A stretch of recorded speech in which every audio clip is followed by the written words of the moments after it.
السلام علیکم۔ دورہ قرآن میں خوش آمدید۔ بسم اللہ الرحمن الرحیم۔ آج ہم پڑھیں گے 10واں پارہ۔ اس کا نام ہے وَاعْلَمُوا۔ اس کی کل آیات 128 ہیں اور کل 17 رکوع ہیں۔ 10ویں پارے میں سورہ انفال چل رہی ہے، جو ہمارے پچھلے پارے میں جب ہم نے 8واں پارہ پڑھا تھا اس میں شروع ہو گئی تھی۔ انفال کا لفظی مطلب آپ سب جانتے ہیں، آپ نے سنا ہے نا پچھلے لیکچر میں۔ انفال کا مطلب ہے مال غنیمت، اور مال غنیمت کا 5واں حصہ اللہ اور اس کے رسول کے لیے ہے اور باقی 4 حصے مجاہدین کے لیے۔ یعنی جتنا ٹوٹل مال جمع ہوگا جنگ میں، جو فتح کی صورت میں مسلمانوں کے حصے میں آئے گا، اس میں جو 5واں حصہ ہوگا نا، اس کو اللہ کے رسول اپنی مرضی سے خرچ کر سکیں گے۔ باقی جو 4 حصے ہوں گے وہ مجاہدین میں تقسیم کر دیے جائیں گے۔ ٹھیک ہے، آپ کو بات سمجھ میں آ گئی ہوگی۔ اب ہم بات کرتے ہیں غزوہ بدر کی۔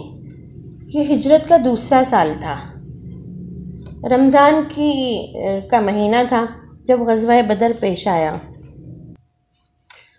ہوا یوں کہ قریش کا ایک بہت بڑا تجارتی قافلہ شام سے مکہ کی طرف واپس آ رہا تھا۔ اس قافلے کے ساتھ بہت سارا مال اسباب تھا، یعنی انہیں شام کے ملک میں اپنا سامان بیچ کے بہت سارا منافع ملا تھا، تقریباً 50,000 اشرفیاں۔ اشرفی سونے کے سکے کو کہتے ہیں، اس کے برابر ان کے پاس مال تھا۔ مکہ کے ہر فرد نے نا اور ہر عورت نے اس تجارت میں اپنا سامان لگایا تھا۔ لوگوں نے اپنے پاس زیور جو تھے، اپنا جو بچت تھی، زیور بیچ کے اپنی بچت کے سارے پیسے اس کے اندر لگا دیے تھے، اور ابو سفیان کو، جو اس تجارتی قافلے کا سربراہ تھا نا، جو اس کا لیڈر تھا، اس کو بہت زیادہ منافع ہوا تھا وہاں پہ، اور یہ بہت خوش وہ لوگ لوٹ رہے تھے، وہاں سے واپس آ رہے تھے۔ اب یہ تجارتی قافلہ جس راستے سے واپس آ رہا تھا نا، وہ مدینہ کے پاس سے ہو کے گزرتا تھا۔ اس میں چونکہ ان کے پاس مال زیادہ تھا، محافظ کم تھے، اور ان لوگوں کو ڈر تھا کہ کہیں مسلمان جو ہے نا ان کے تجارتی مال کو لوٹ نہ لیں۔ ابو سفیان جو تھے وہ اس تجارتی قافلے کے سربراہ تھے، اور انہوں نے تھوڑی عقل کی بات سوچی اور کہا کہ ہم اس قافلے کو نا ایک جگہ ٹھہرا لیتے ہیں، اور مکہ والوں سے کہتے ہیں کہ وہ نا ہمیں وہاں سے لوگوں کو بھیجیں جو اس قافلے کو سیکیورٹی پرووائڈ کریں، اس کی حفاظت کر سکیں۔ قافلے کے راستے میں نا بدر کا میدان آتا تھا۔ اب ابو سفیان نے یہ کام کیا کہ قافلے کو کچھ پرے روک کے خود اکیلا جو ہے نا وہ بدر تک آیا، تاکہ وہ یہاں سے جائزہ لے سکے کہ اگر قافلہ یہاں سے گزرے تو محفوظ بھی ہوگا کہ نہیں۔ اب بدر کے شہر میں آ کے وہ سب سے پہلے اس مقام پر پہنچا جہاں پر ایک کنواں تھا۔ شہر کا کوئی نہ کوئی فرد ضرور وہاں پر اس وقت موجود رہتا تھا۔ لوگ پانی بھرنے آتے تھے، ایک گیا دوسرا آ گیا، ایک واپس گیا پانی بھر کے دوسرا آ گیا، اس طرح۔ تو اس نے وہاں کے افراد سے معلوم کیا کہ شہر کا سردار اس وقت کہاں پر ہوگا، اور اس سے جا کے ملا اور اسے بتایا کہ کچھ دیر پہلے یہاں سے 2 اونٹ سوار یہاں سے گزرے ہیں، اور انہوں نے کنویں پہ ٹھہر کے پانی بھی پیا، اپنے اونٹوں کو بھی پلایا اور آگے چلے گئے۔ اب ابو سفیان جو ہے نا وہ اونٹوں کے قدموں کا نشان ڈھونڈتا وہ آگے بڑھا، اور کچھ دیر بعد اسے پتہ چلا کہ جو اونٹ یہاں سے گزرے ہیں نا وہ گھاس کی بجائے کھجور کی گٹلیاں کھاتے تھے۔ بچوں وہ سمجھ گیا کہ یہ اونٹ بدر کے نہیں ہیں بلکہ مدینہ والوں کے ہیں۔ اسے کیسے پتہ چلا؟ اسے ایسے پتہ چلا کہ مدینے والے اپنے اونٹوں کو نا گھاس پھوس کی بجائے نا کھجور کی گٹلیاں کھلاتے تھے۔ اس بات پہ وہ سمجھ گیا کہ مدینہ کے جو مسلمان ہیں نا وہ ضرور ان کا پیچھا کر رہے ہیں اور انہیں ڈھونڈ رہے ہیں۔ یہ تو خطرے کی ایک گھنٹی تھی۔ وہ تیزی سے اپنے قافلے میں پہنچا اور اس نے وہاں پر ایک آدمی کو دوڑایا مکہ کی طرف۔ اسے طاقتور سانڈنی دی۔ سانڈنی ایک جانور ہوتا ہے جو بہت طاقتور بھی ہوتا ہے، جلدی تھکتا نہیں ہے، اور بیل کی طرح کا، اور اس کو نا دوڑایا مکہ کی طرف کہ اہل قریش سے نا مدد لے کر آئے۔ اب جو سانڈنی سوار تھا نا وہ مکہ کی طرف بھیج کے نا ابو سفیان جو نا اپنے قافلے کو نا بحر احمر کے کنارے پہ بحر احمر کی طرف لے گیا، اور بحر احمر کے کنارے سے وہ 1-2 منزل طے کرتا ہوا نا آگے مکہ کی طرف بڑھتا گیا۔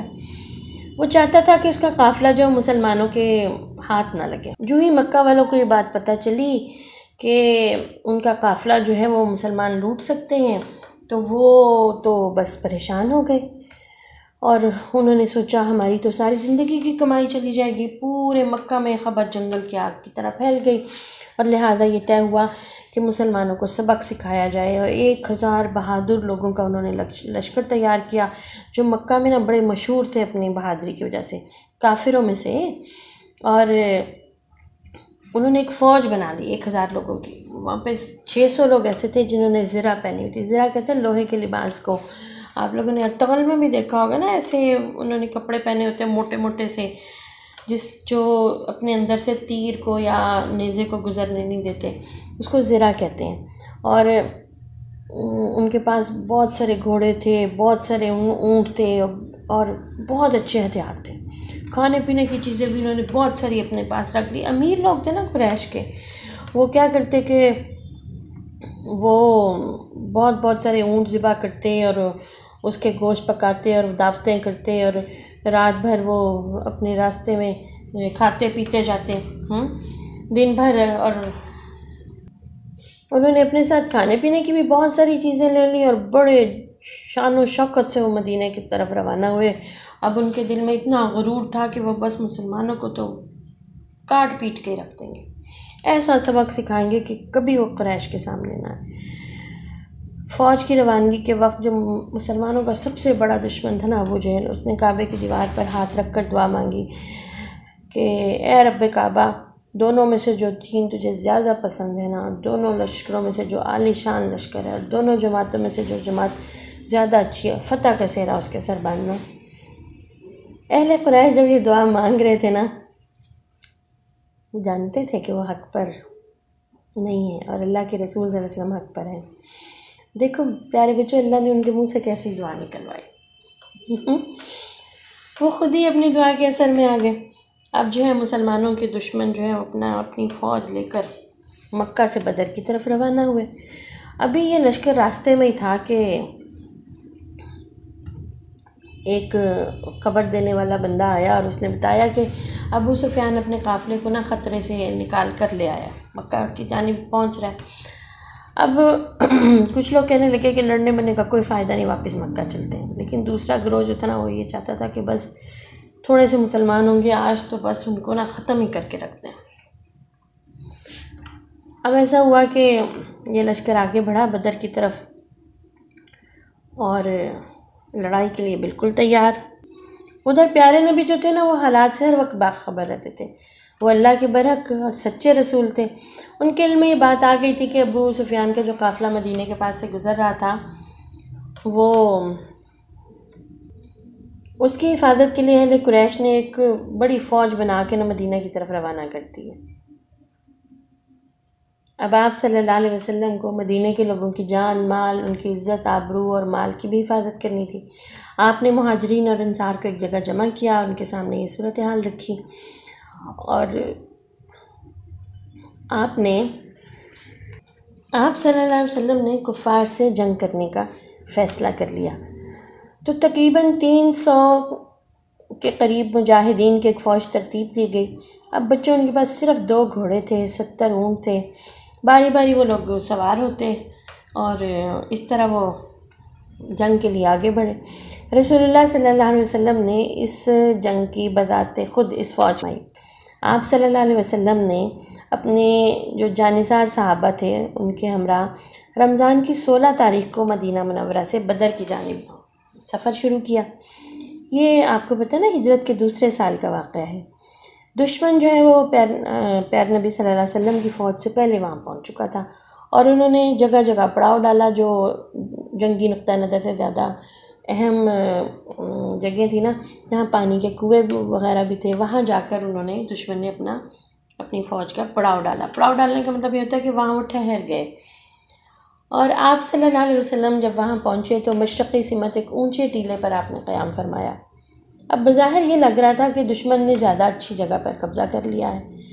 آپ صلی اللہ علیہ وسلم کے جو ساتھی تھے انہوں نے وہاں پر آپ کے لیے ایک صاحبان بنا دیا اونچی جگہ پر، تاکہ آپ بحیثیت سپہ سالار، بحیثیت لیڈر وہاں سے میدان جنگ کا مشاہدہ کر سکیں، حالات کا جائزہ لے سکیں، اور وقتاً فوقتاً ہدایات جاری کر سکیں۔ اچھا، اب بات یہ تھی کہ دشمن کو سامنے دیکھ کر کہ ان کے پاس اسلحہ ہے، ان کے پاس اتنے سارے سواری کے جانور ہیں، گھوڑے ہیں، اونٹ ہیں.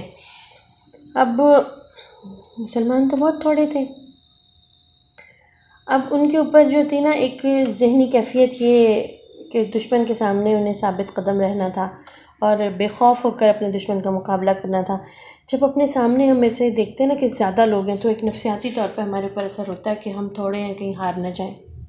اس موقع پر اللہ نے اپنے ان مجاہدوں کی کیسے مدد کی؟ اس سے پہلے کہ جنگ شروع ہوتی رات ہو گئی. اس زمانے میں رات کو جنگ نہیں ہوتی تھی، دن کے اوقات میں جنگ ہوتی تھی. تو اللہ تعالیٰ نے مسلمانوں کی مدد فرمائی کہ رات کو بارش ہو گئی. اللہ کے حکم سے بارش ہوتی ہے نا. اس کا فائدہ یہ ہوا کہ جو مسلمانوں کے اوپر تھکن یا خوف طاری تھا رات کے آرام سے اور بارش میں نہا دھو کے، وہ ان کی تھکن دور ہو گئی اور وہ چاق و چوبند چست ایکٹیو ہو گئے. بارش کا دوسرا فائدہ یہ ہوا کہ پانی کی قلت دور ہو گئی اور مجاہدین نے چھوٹے چھوٹے حوض بنا کر بارش کا پانی جمع کر لیا تاکہ بوقت ضرورت کام آئے. کیونکہ آپ کو پتہ ہے کنوؤں کے آس پاس تو دشمن کی فوج تھی، انہوں نے وہاں پہ اس جگہ پہ قبضہ کیا ہوا تھا.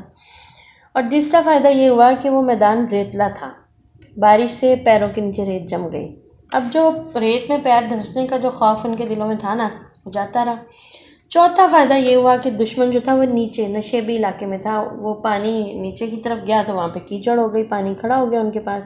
اب ان کے سواروں اور سپاہیوں کے پیر کے لیے مشکل ہو گئی کہ وہ کیچڑ میں ان سے چلا نہیں جا رہا تھا. اور بارش کی وجہ سے سب سے بڑا فائدہ یہ ہوا کہ سارے مجاہدین جو تھے نا وہ رات کو بے خوف ہو کر سو گئے.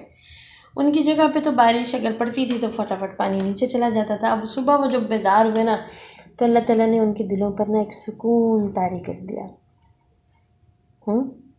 اللہ ہی دلوں کو اطمینان بخشتا ہے نا. ان کے دلوں سے دشمن کا خوف مٹا دیا. اب یہ بارش جو تھی مسلمانوں کے لیے اور مومنوں کے لیے رحمت بن گئی اور کافروں کے لیے زحمت اور تکلیف بن گئی.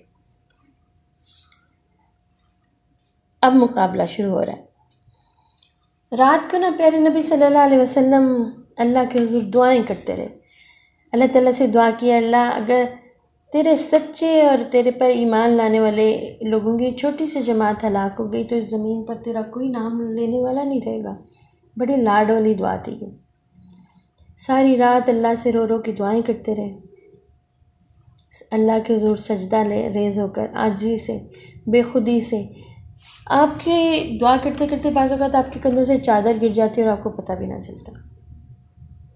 اس موقع پر نا جو آپ کے پکے والے دوست تھے نا حضرت ابوبکر صدیق، انہوں نے اللہ کے نبی سے کہا، یا رسول اللہ تعالیٰ ضرور اپنا وعدہ پورا کرے گا، آپ پریشان نہ ہوں.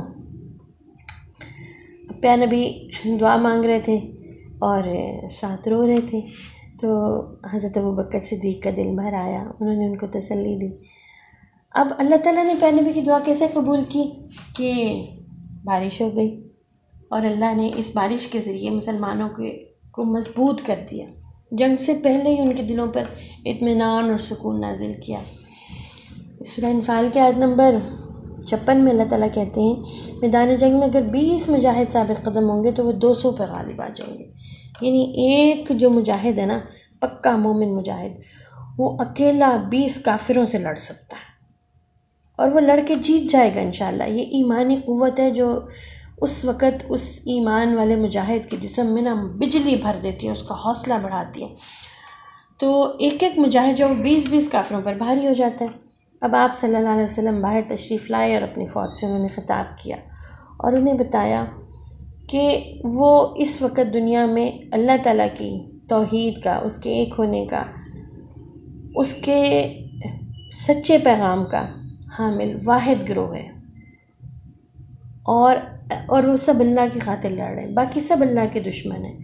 یہ بات سننی تھی کہ مسلمانوں کے اندر اتنا جوش اور ولولہ پیدا ہو گیا اور انہوں نے اپنے سے 3 گنا بڑی فوج سے ٹکر لے لی. یہ کیسا غزوہ تھا، یہ کیسی جنگ تھی.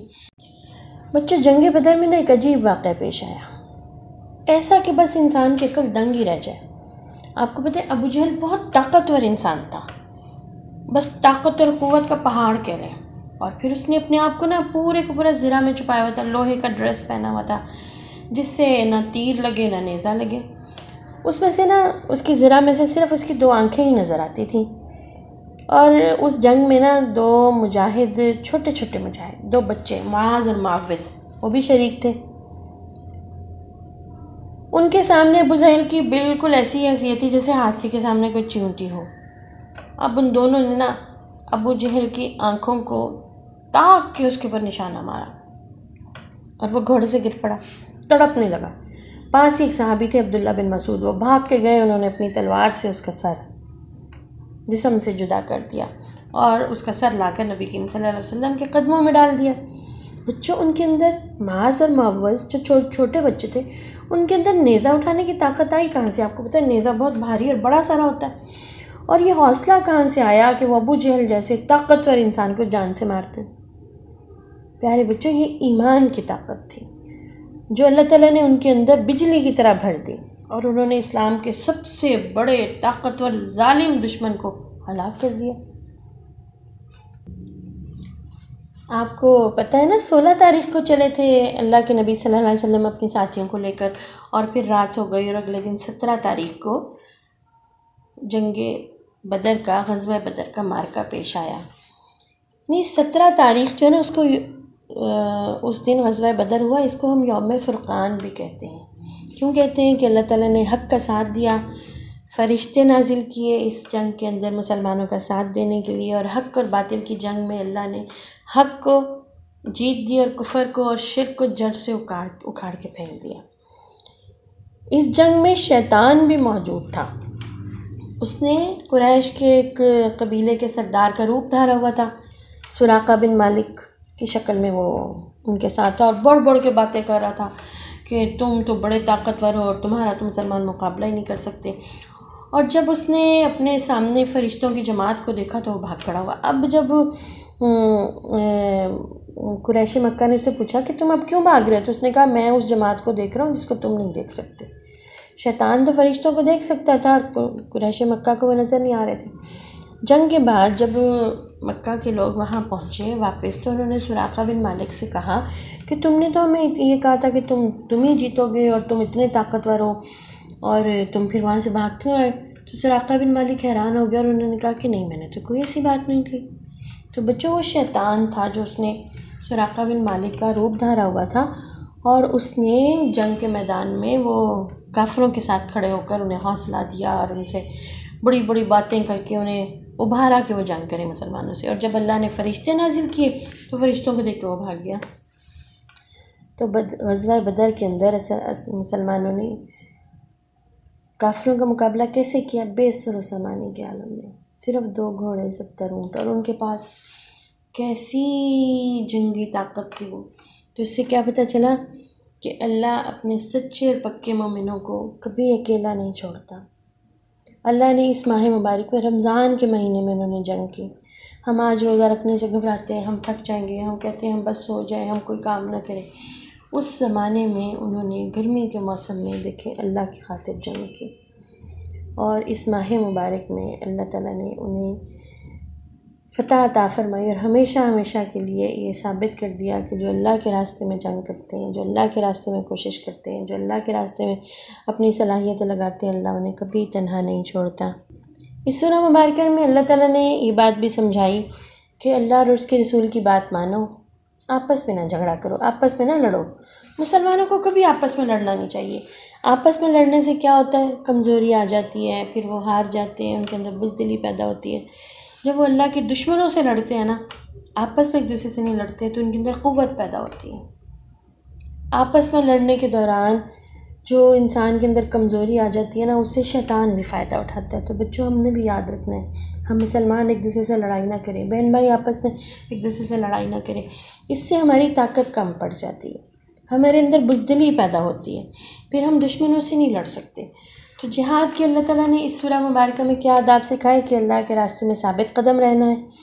بے شک ہمیں یہ ڈر لگے کہ ہم تھوڑے ہیں، لیکن ہمیں اللہ کی بات کا یقین کرنا کہ اللہ کے راستے میں تھوڑے لوگ بھی زیادہ لوگوں پر غالب آتے ہیں، اور کبھی اللہ کو یاد کرنا نہیں چھوڑنا، اللہ کا ذکر کرنا، یعنی اللہ کو یاد کرنا ہے، اللہ اور اس کے رسول کی اطاعت کرنی ہے، فرما برداری کرنی ہے، آپس میں ایک دوسرے کے ساتھ اتفاق اور اتحاد سے رہنا ہے، اور اللہ کے راستے میں، جہاد کے راستے میں جو بھی مشکل آئے اس پہ صبر کرنا ہے، اللہ اس مشکل کو آسانی میں بدل دے گا۔ دیکھیں کیا ہوا تھا، جو اچھی اچھی جنگی نقطہ نظر سے جگہ تھی نا اور پانی کے کنویں تھے، کفار نے پہلے جا کے اس پہ قبضہ کر لیا۔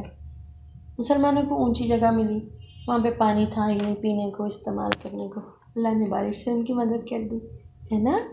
یعنی وہاں پر وہ گھبرائے نہیں، ڈرے نہیں کہ چلو واپس چلتے ہیں ساری، دیکھو نا ان کے پاس وہ لوگ بھی اتنے ہیں اور پانی بھی ان کے پاس ہے۔ پانی کے بغیر نا زندگی نہیں ہے، پیاس لگتی ہے، گرمی ہوتی ہے، پانی نہ استعمال کرنا ہوتا ہے انسان نے اپنی ضروریات کے، کیا کرے؟ مسلمانوں نے صبر کیا، اللہ اور اس کے رسول کی اطاعت کی، جو اللہ کے نبی صلی اللہ علیہ وسلم نے فرمایا اس کے مطابق کیا۔ کیسے اللہ نے بارش کے ذریعے ان کی مدد کر دی، انہوں نے پانی بھی جمع کر لیا، پھر بارش ہوئی تو وہاں سے پانی سارا بہہ کے کافروں کی طرف چلا گیا، کیچڑ ہو گیا، ان کو پرابلم ہوا۔ مسلمانوں نے اس شروع کی میں سب جو ثابت قدمی دکھائی، اللہ نے اس کا صلہ دیا۔ تو آج بھی جو اللہ کے راستے میں استقامت اختیار کرتے ہیں نا، مضبوطی سے کھڑے رہتے ہیں، مشکل برداشت کرتے ہیں، اللہ کبھی اکیلا نہیں چھوڑتا، اللہ تعالیٰ فوراً ان کی مدد کو آ جاتا ہے۔ پھر اللہ نے سورہ مبارکہ میں ایک یہ بات سکھائی کہ ہمیشہ دشمن سے جنگ کے لیے تیار رہو، جنگ کے لیے بھرپور تیاری رکھو، تاکہ کسی وقت بھی اگر جنگ پھوٹ پڑے، جنگ شروع ہو جائے تو کمزوری نہ دکھانے کا موقع ملے۔ پھر اللہ تعالیٰ نے یہ بات سمجھائی کہ ہجرت اور جہاد کرنے والے سچے مومن ہیں، اور ان کے لیے اللہ نے بخشش کا وعدہ بھی کیا اور عمدہ اچھے رزق کا وعدہ بھی کیا۔ اس کے بعد شروع ہوتی ہے سورۃ توبہ۔ یہ مدنی صورت ہے اور اس کی 129 آیات ہیں اور 16 رکوع ہیں۔ سورۃ توبہ وہ صورت ہے قرآن پاک کی جس کے آغاز میں بسم اللہ نہیں ہے۔ بسم اللہ امن کی علامت ہے نا، سلامتی کی علامت ہے، اور اس سورہ مبارکہ میں تو اللہ تعالیٰ نے کفار کے لیے مہلت ہی ختم کر دی اور کھلم کھلا اعلان جنگ کر دیا۔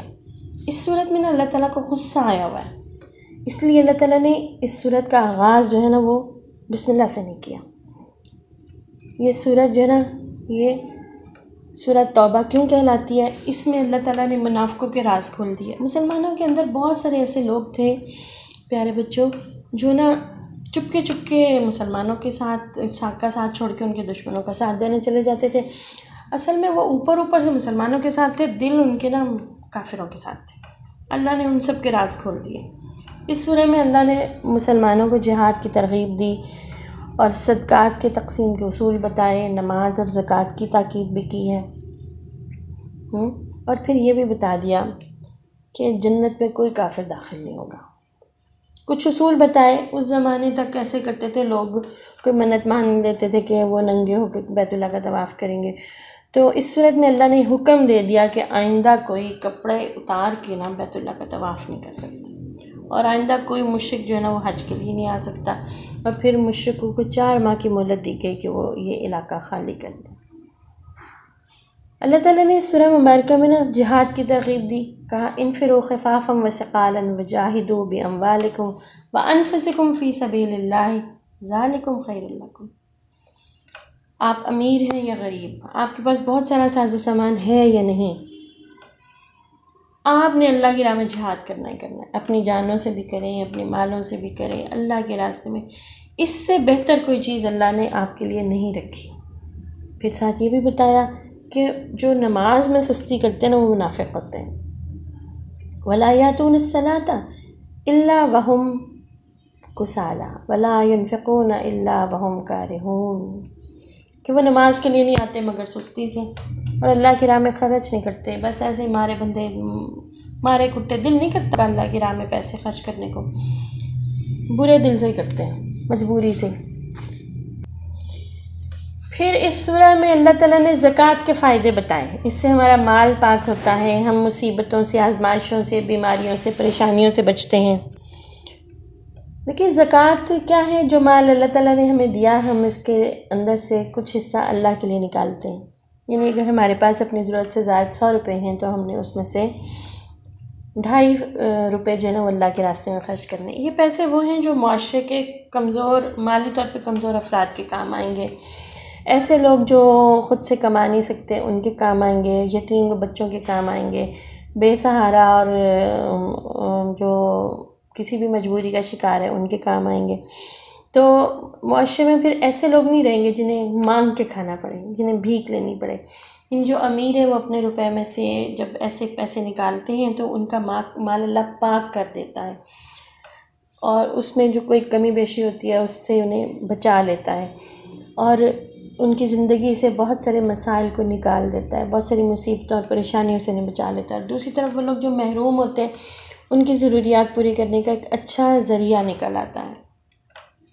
تو جب آپ بڑے ہوں گے تو آپ بھی جانیے گا کہ زکوٰۃ کیا ہے، کیسے دیتے ہیں، کن لوگوں کو دینی چاہیے، ٹھیک ہے؟